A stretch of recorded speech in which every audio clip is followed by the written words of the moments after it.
अस्सलाम वालेकुम friends, welcome to CSS target institute. Online apply करते हुए CSS के लिए आपको जो जो परेशानियां या इशू या कन्फ्यूजन है, जो लास्ट वीडियो मैंने अपलोड की थी अपनी, जिसमें मैंने मुकम्मल प्रोसीजर बताया था कि रिटर्न के लिए किस तरह से अप्लाई करते हैं, वो वीडियो बनाने के बाद भी कुछ लोगों को इशू थे। अबाउट 200 के करीब उस वीडियो पे कमेंट हैं और मेरे व्हाट्सएप नंबर पे अबाउट 500 पीपल के करीब ने ये क्वेश्चन पूछे। वो मैं सबका आंसर इसी वीडियो के अंदर देने जा रहा हूँ। जो कॉमन क्वेश्चंस होंगे उनको इग्नोर किया जाएगा, और जो कॉमन क्वेश्चन का मतलब यहाँ पे ये है जो रेपिटेटिव फॉर्म में होंगे। तो ये क्वेश्चन है, सर डॉक्यूमेंट किससे अटेस्टेड करवाते हैं? तो डॉक्यूमेंट किसी भी 17 ग्रेड के ऑफिसर से करवा सकते हैं, वो किसी स्कूल का हेडमास्टर हो, किसी कॉलेज का टीचर हो। तो अगर आपका इनमें से कोई भी जानने वाला नहीं है, तो मैंने जैसा कि वीडियो के अंदर बताया था कि आपके नज़दीक कोई भी अदालत कोर्ट्स वगैरह होंगी या वकील का कोई ऑफिस वगैरह होगा, तो आप उधर भी जाके डॉक्यूमेंट कुछ पैसे दे के अपने डॉक्यूमेंट करवा सकते हैं अटेस्ट। दूसरा सवाल ये है कि सर अटेस्ट करवाते हुए क्या हमने वो जो 7 पेजेस का फॉर्म है, क्या वो भी अटेस्ट करवाना होता है? तो उसका आंसर ये है कि आपने वो जो 7 पेजेस का फॉर्म जब आप ऑनलाइन अप्लाई करते हैं, लास्ट पे आपके पास आता है, तो उसको अटेस्ट नहीं करवाना होता। इसके बाद क्वेश्चन पूछा गया कि क्या सर वो जो 7 पेजेस का फॉर्म है, क्या हमने वो भी हार्ड कॉपी में भेजना है? तो भैया भेजना है, वो ऑनलाइन आपने अप्लाई कर लिया है, तो अब वो 7 पेजेस का जो फॉर्म है वो, और उसके साथ जो जो डॉक्यूमेंट्स पेज नंबर 7 या 6 पे मेंशन है, वो साथ अटैच करके अटेस्टेड करवा के आपने हार्ड कॉपी की फॉर्म में FPSC को भेज देने होते हैं। किस एड्रेस पे भेजने हैं? आपने FPSC की वेबसाइट ओपन करनी है, लास्ट पे आना है, FPSC का इस्लामाबाद का एड्रेस लिखा होगा वहाँ पे, उस एड्रेस पे आपने सेंड करना है। इसके बाद सबसे ज़्यादा इशू पूछा जा रहा है कि सर मैट्रिक, इंटर की और ग्रेजुएशन की डिग्री ना हो तो फिर क्या करना चाहिए? तो मैट्रिक की डिग्री ये तो मस्ट है ना, इसके बगैर अगर आप मैट्रिक की डिग्री नहीं अटैच करते तो आपका रिजेक्शन में नाम जाना अबाउट 60% कन्फर्म है। हाँ, इंटर की डिग्री और जो ग्रेजुएशन की डिग्री ना भी हो तो काम चल जाता है, इनका जस्ट रिजल्ट कार्ड भी अटैच कर दे तो तब भी ठीक है। लेकिन मैं आपको प्रेफर करूँगा कि मैट्रिक और इंटर दोनों की डिग्री लगाएं, और जो ग्रेजुएशन है उसका रिजल्ट कार्ड भी एक्सेप्टेबल है अगर आपके पास डिग्री नहीं है। फिर एक सवाल है जी, सर अप्लाई करते हुए वो जो रिलेशन का कॉलम है उसमें क्या लिखना है? मैंने जो वीडियो रिकॉर्ड की थी उस वीडियो के अकॉर्डिंग ही बातें बताई थी कि कोई गवर्नमेंट सर्वेंट हो उसकी डिटेल्स एंटर करनी है। अगर आपका कोई गवर्नमेंट सर्वेंट नहीं है जानने वाला, तो आप किसी भी आपके मोहल्ले का जो भी फेमस पर्सन है उसका नाम ऐड कर दें, ठीक है? वो जो जॉब करता है वो लिख दें। फेमस पर्सन से मुराद मोहल्ले में उसका असर और रसूख हो और वो लिटरेट हो, पढ़ा लिखा हो।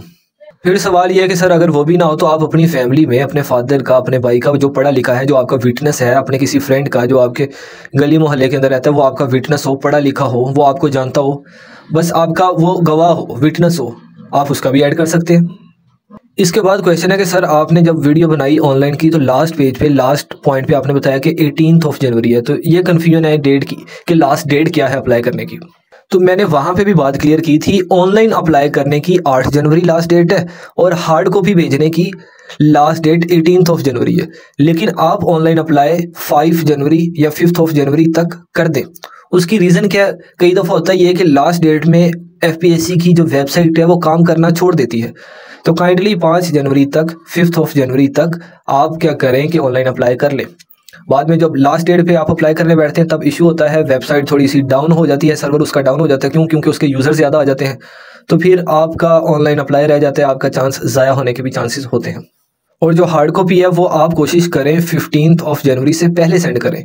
उसकी रीज़न ये है कि आप जब TCS या लियोपर्ड के थ्रू भेजते हैं FPSC के हेडक्वार्टर, तो ये भी तो 1-2 दिन लेते हैं।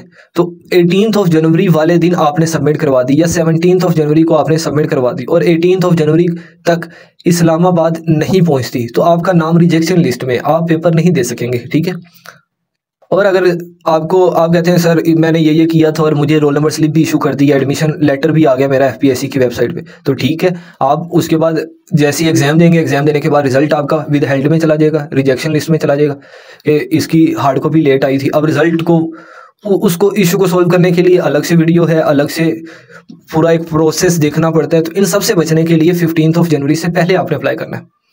इसके बाद चलान फॉर्म किया है, तो मैंने चलान फॉर्म का बताया कि आपने ओरिजिनल साथ अटैच करना है, उसकी कॉपी साथ अटैच नहीं करनी। जब आप बैंक के अंदर पे करके आगे वापस आए, एक पे लिखा होगा FPSC कॉपी, FPSC कॉपी आपने साथ स्टेपल करनी होती है।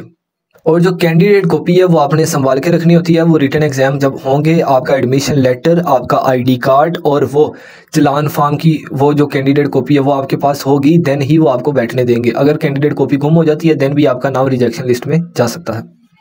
इसके बाद जो सिबलिंग का कॉलम है उसके अंदर आपके जो बहन भाई हैं वो मैरिड हैं, अनमैरिड हैं, पढ़े लिखे हैं, नहीं पढ़े लिखे, छोटे हैं, बड़े हैं, जैसे भी हैं आपने सबका लिखना है।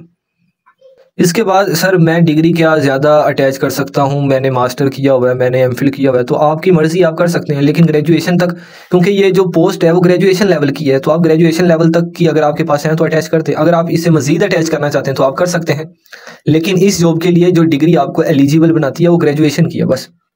इसके बाद क्वेश्चन है कि सर ये जो हम इतने सेमेस्टर, मैं 7 सेमेस्टर पढ़ चुका हूँ या 8 पढ़ चुका हूँ, तो क्या मैं इक्विवेलेंट सर्टिफिकेट लेके 4 सेमेस्टर का जो कि मेरा ग्रेजुएशन के इक्वल हो जाएगा और क्या मैं अप्लाई कर सकता हूँ? तो ऐसे अप्लाई नहीं होता। आप मुकम्मल आपके पास ट्रांसक्रिप्ट हो 8th सेमेस्टर का अगर आप BS कर रहे हैं, और अगर आप ADP कर रहे हैं तो देन आपके पास वो डिग्री होगी, नहीं तो ट्रांसक्रिप्ट होगा, रिजल्ट कार्ड होगा, वो अटैच कर दें।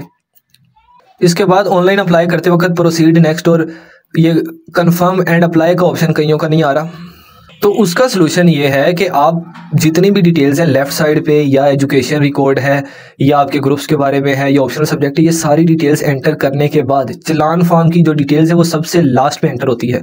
उस पेज पे जब आप आएंगे, प्रोसीड नेक्स्ट पे क्लिक करेंगे, देन कंफर्म एंड अप्लाई का ऑप्शन आएगा। इसके बाद कई बच्चे अपने MPT का लॉगिन और पासवर्ड भूल चुके हैं, तो वहाँ पे जब आप जाएंगे वहाँ पे फॉरगॉटन पासवर्ड पे क्लिक करके आप उसको रिकवर कर सकते हैं। ठीक है, बस आपके पास वो ईमेल ID होनी चाहिए।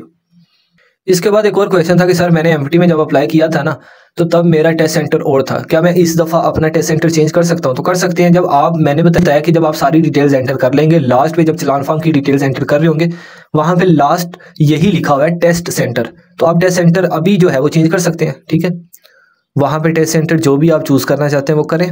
क्वेश्चन पूछा जा रहा है कि सर वो जो 7 पेजेस हैं उसका जो लास्ट पेज है जिसपे रोल नंबर लिखा हुआ है, एड्रेस है, डिस्ट्रिक्ट है, क्या वो भी फिल करना है?